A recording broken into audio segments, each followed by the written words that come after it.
Kenapa orang yang diam dan baik itu sering mendapat fitnah kanan kiri itu? Oh, jadi orang itu cenderung untuk berani mengganggu, memfitnah orang-orang yang baik.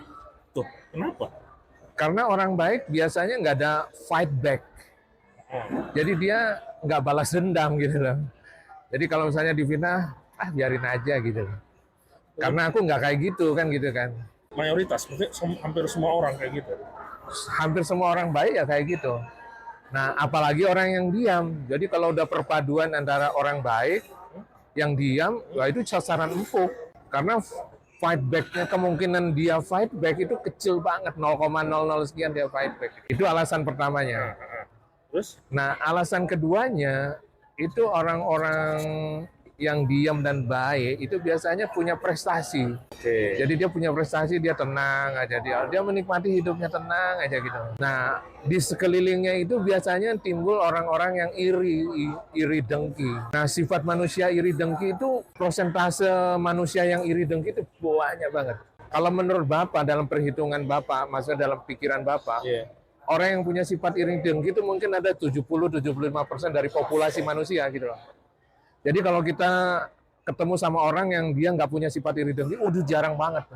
Jadi manusia itu punya sifat dasar iri dengki gitu, mayoritas manusia gitu. Nah, begitu dia melihat kesuksesan seseorang, timbul irinya. Iya. Biasanya sebenarnya aku bisa kayak gitu. Nah, itu sebabnya di dalam perusahaan-perusahaan itu banyak pegawai-pegawai yang menganggap atasannya itu lebih bodoh dari dia. Itu nggak bisa apa-apa. Iya. Aku sebenarnya yang ngerjain ya gitu loh.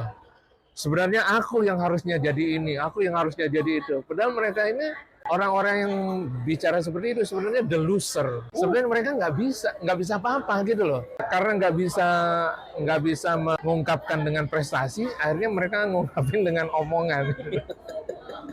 Jadi sebenarnya aku loh, itu nggak gitu. Orang-orang itu the loser kalau menurut Bapak. Karena orang-orang yang hebat berprestasi nggak banyak ngomong.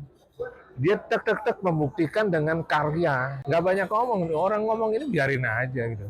Kalau dia berprestasi. Nah, cuma kelemahannya yaitu, jadi kalau difitnah, di apa, mereka diam aja.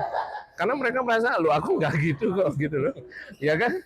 Nah, akhirnya ini ngomong aja. Tapi itu, ya lama-lama ya si yang tukang ngomong doang ini, ya lama-lama juga kena batunya gitu loh. Orang juga nggak percaya.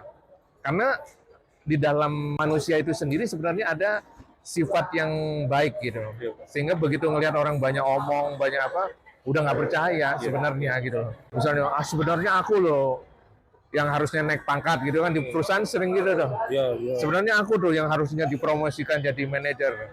Itu mah the loser kalau kata Bapak. Orang-orang yang dipromosikan beneran tuh diam aja.